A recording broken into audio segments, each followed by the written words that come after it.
Hello everyone, welcome to my channel study smart with R K. तो हमने Indian geography की series start की थी।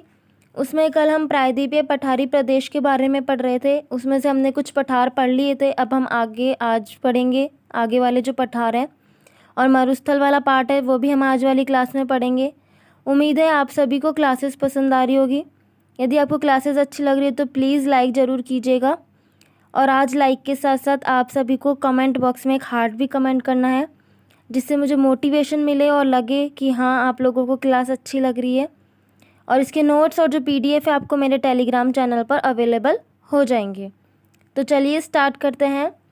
पेनिनसुलर प्लेट्यू रीजन, एक बार कल का थोड़ा सा हम रिवीजन कर लेते हैं एक बार कि हमने क्या पढ़ा था। प्रायद्वीपीय पठारी प्रदेश में ये जो है सबसे ओल्डेस्ट है। प्रायद्वीपीय पठारी, ये जो भौतिक जो प्रदेश है उसमें सबसे ओल्डेस्ट है। ये गोंडवाना लैंड का भाग है। मैंने बताया था गोंडवाना लैंड क्या होता है।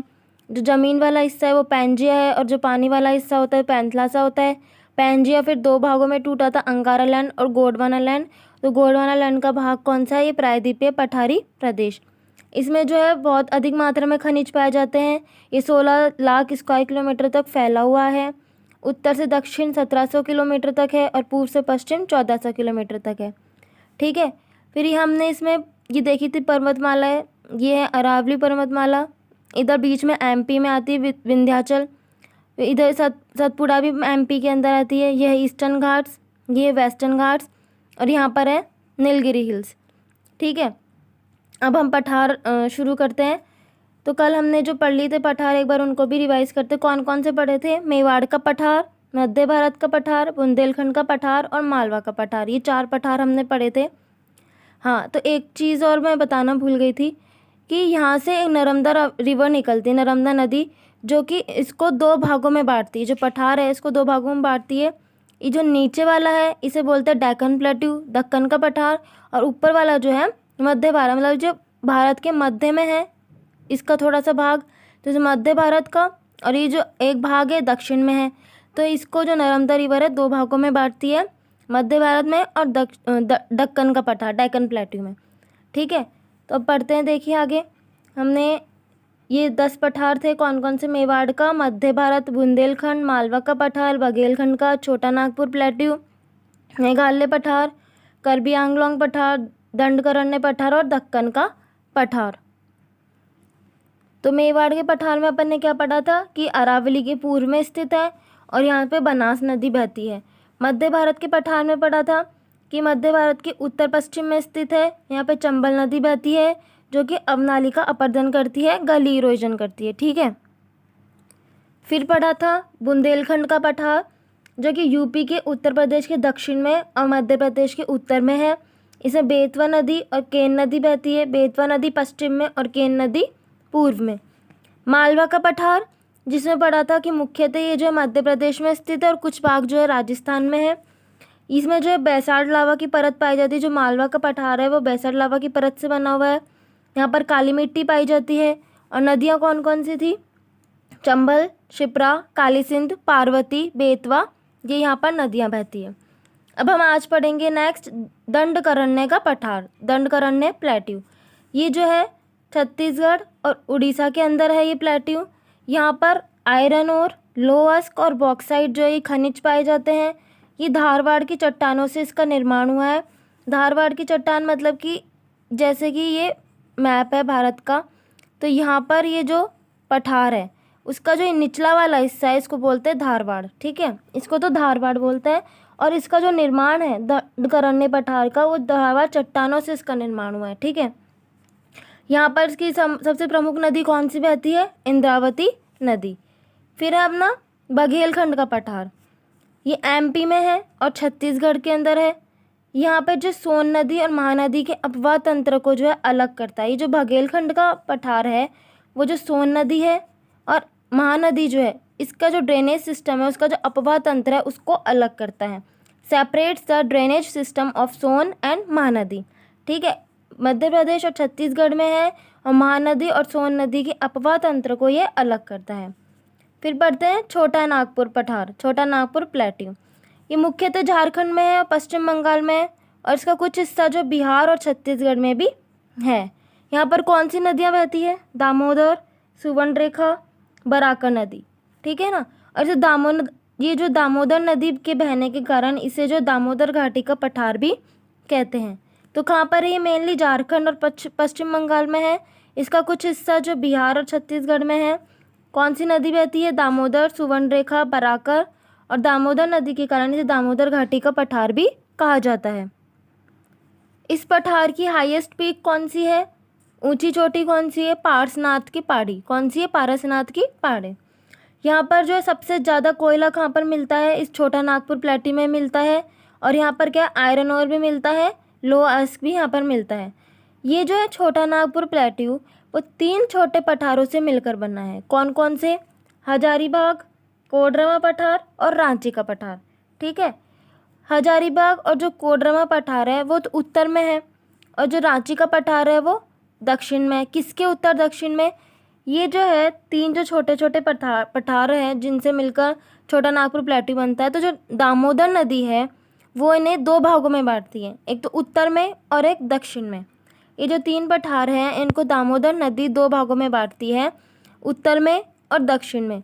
तो उत्तर में तो कौन सा पठार है? हजारीबाग और कोडरमा का पठार। और दक्षिण में साउदर्न में है रांची का पठार, ठीक है। इतना समझ में आया। अब बढ़ते हैं मेघालय का पठार, मेघालय प्लेट्यू। इसके अंदर लोअस्क, यूरेनियम और कोयला पाया जाता है। खनिजीय यहाँ पे मिलते हैं, आयरन और यूरेनियम और कोल। और यहाँ पे कौन सी पहाड़ियाँ हैं? गारो, खासी और जयंतिया पहाड़ियाँ यहाँ पर स्थित है। गारो की जो सबसे ऊंची चोटी कौन सी है? नोकरेक है। खासी इसकी ऊंची चोटी है शिलोंग। यहाँ पर जो है सर्वाधिक वर्षा होती है। कौन सी जगह पर है? चिरापुंजी और मानसीराम जो है ये खासी में ही है। यहाँ पर 1200 सेंटीमीटर तक वर्षा होती है, सर्वाधिक वर्षा यहीं पर होती है, ठीक है। और जयंतिया पहाड़ियाँ, यहाँ पे क्या मिलता है? कोयला। सबसे ज़्यादा कोयला यहाँ पे मिलता है जयंतिया की पहाड़ी में। तो मेघालय के पठार में कौन सी पहाड़ी है? गारो, खासी और जयंतिया। गारो की ऊंची चोटी नोकरेक है। खासी की शिलोंग है, सबसे अधिक वर्षा होती है। चेरापूंजी और मानसीराम खासी में ही है। और जयंतिया में क्या पाया जाता है? कोल। फिर है कार्बी आंगलोंग पठार। इसमें ज़्यादा कुछ नहीं है, बस ये असम में स्थित है। और इसमें कौन सी पहाड़ियाँ हैं? मिकिर और रेंगमा की यहाँ पे पहाड़ियाँ हैं। कौन सी पहाड़ियाँ? मिकिर और रेंगमा की।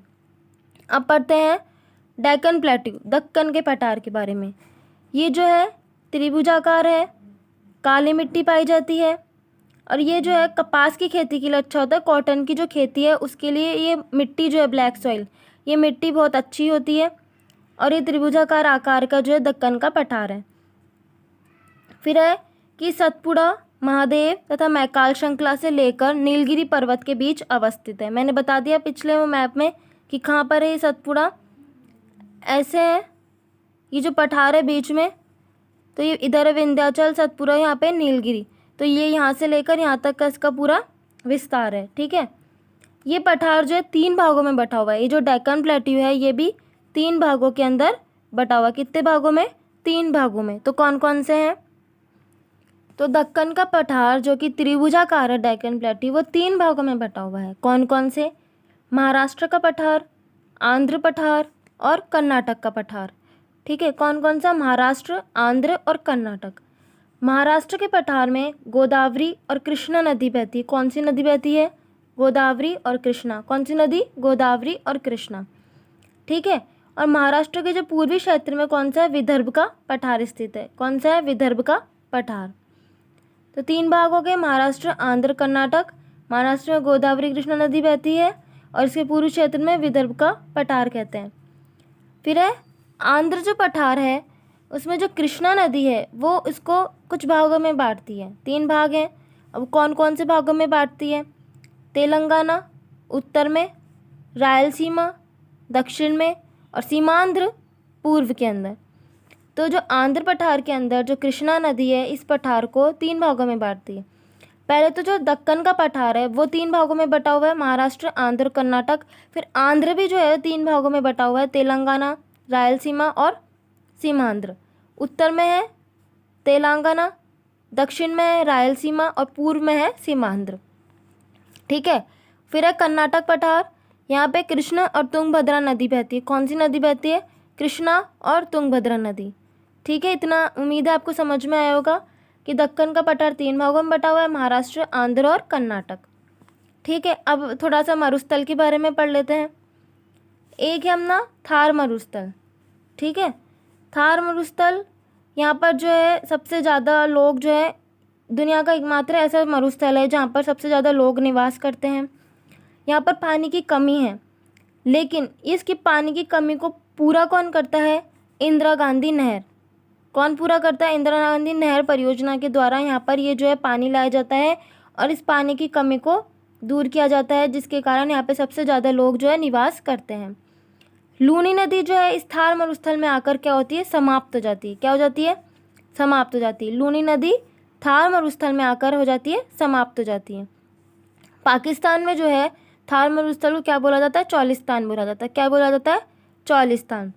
और पर्वत की बात करें, यहाँ पे कौन सा पर्वत खड़ा है? तो अरावली पर्वत। इसके पास जो है अरावली पर्वत खड़ा है, एकमात्र ये पर्वत है जो थार मरुस्थल के पास यहाँ पे खड़ा है। ठीक है, तो इतना समझ में आया थार मरुस्थल के बारे में, थार डेजर्ट के बारे में। पाकिस्तान में तो चौलिस्तान बोलते हैं, अरावली पर्वत खड़ा है, सबसे ज़्यादा लोग यहाँ पर रहते हैं। पानी की कमी किसके द्वारा दूर होती है? इंदिरा गांधी नहर के द्वारा। और यहाँ पे जो है लूनी नदी यहाँ पर आकर समाप्त हो जाती है। फिर है एक कच्छ का मरुस्थल, इसी के नीचे आता है। यहाँ पर जो पानी नमकीन है और मिट्टी जो है यहाँ पे क्षारीय है।